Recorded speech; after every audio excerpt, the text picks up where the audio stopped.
لیکن بدقسمتی سے آج ہم جس معاشرے میں جی رہے ہیں یا جس معاشرے میں ہم زندگی کے یہ لیل و نہار گزار رہے ہیں، آج دنیا بھر میں ہمارے معاشرے کا عدالتی نظام 140 میں سے 129ویں نمبر پر ہے۔ اس قدر گرا ہوا، فرسودہ، اس قدر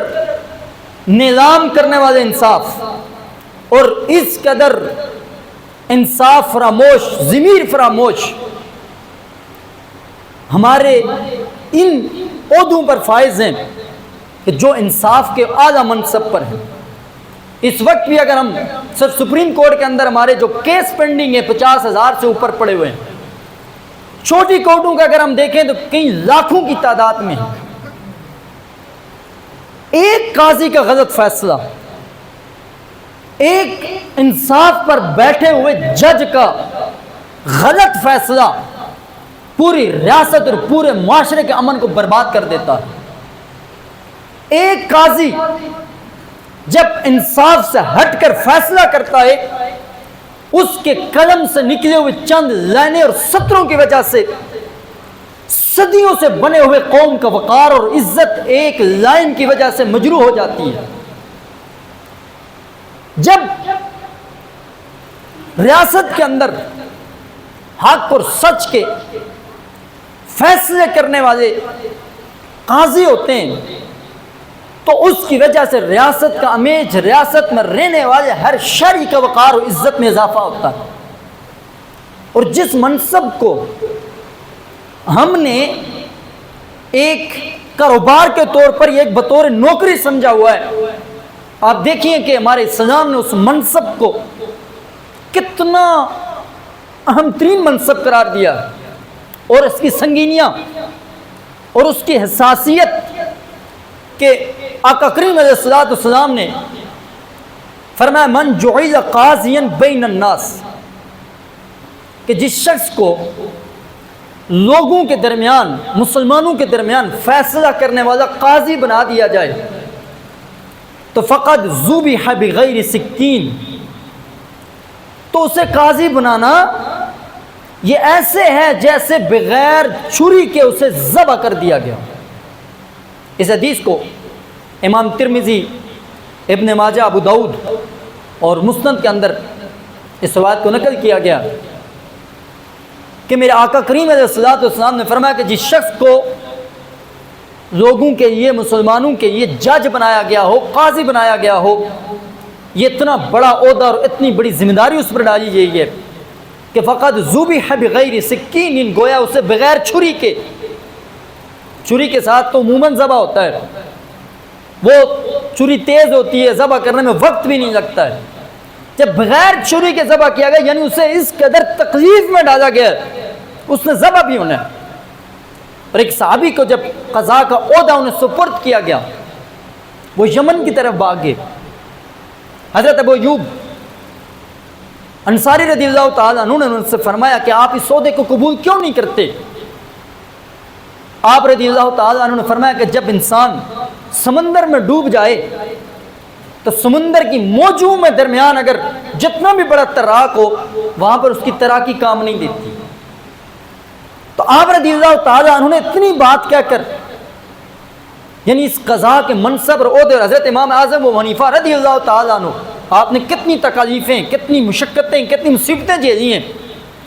آپ نے عہدہ قضاء کو قبول نہیں فرمایا تھا۔ یہ کیوں اتنی تاکید، یہ کیوں اتنی وعید، یہ کیوں اتنی سنگینی اس قضاء کے عہدے کے متعلق حضور علیہ الصلوۃ والسلام نے بیان فرمائی کہ بغیر چھری کے ذبح ہونے والا؟ اس لیے کہ قضاء پر پوری ریاست کا دار و مدار ہوتا ہے، قاضی پر، ایک جج پر پوری مملکت کی بنیادیں اس قضاء کے منصب اور عہدے پر قائم ہوتی ہیں۔ ایک فیصلہ پوری ریاست کو برباد کر سکتا ہے، پوری ریاست کے امن کو برباد کر سکتا ہے۔ ایک فیصلے کی وجہ سے معاشرے کے اندر ظلم، ناانصافی، افراتفری، بد امنی، بے احساسی، ہر طرح کی مرض،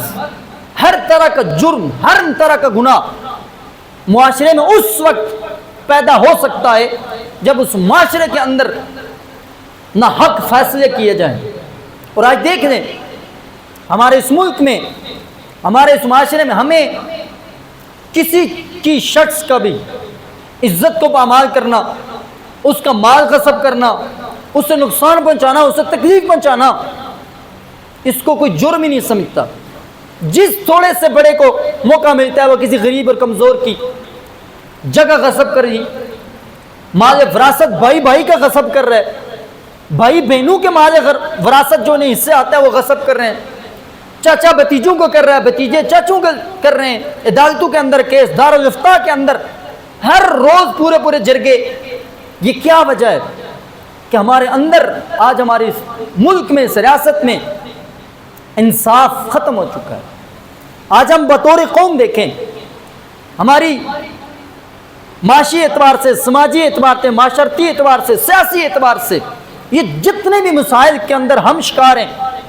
ان تمام کے اصل جڑ آپ کو عدالت نظر آئی۔ اور خاص طور پر جو یہ پچھلا فیصلہ جس کو میں نے پچھلے جمعے کا آپ کے سامنے ڈسکس کیا تھا، کہ جس فیصلے میں پوری امت مسلمہ گویا کہ اس ملک کی جو بنیاد لا الہ الا اللہ محمد رسول اللہ کے نام پر یہ ملک حاصل کیا گیا تھا، ایک فیصلے سے تمام قربانیوں کو مہیا میٹ کر دیا گیا، پوری امت مسلمہ کے جذبات کے ساتھ ایک فیصلے کی وجہ سے کھیلا گیا۔ لیکن جب پوری کوشش، پوری جستجو، پوری آئین، پورے قانون اور علماء،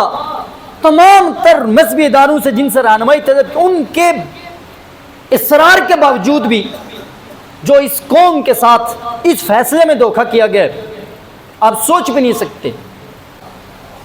یہ آپ کے ساتھ پوری 15-25 کروڑ عوام کے ساتھ، جو آپ کے ایمان کے ساتھ یہ ڈاکہ مارا گیا اور اس قدر صفائی کے ساتھ مارا گیا، ہمارے بہت سارے وکیل بھائیوں کو بھی سمجھ نہیں آئی۔ کہیں ایک وکلاء کو اس کی اساسیت کی سمجھ نہیں ہے کہ کیا ہو گیا ہمارے ساتھ۔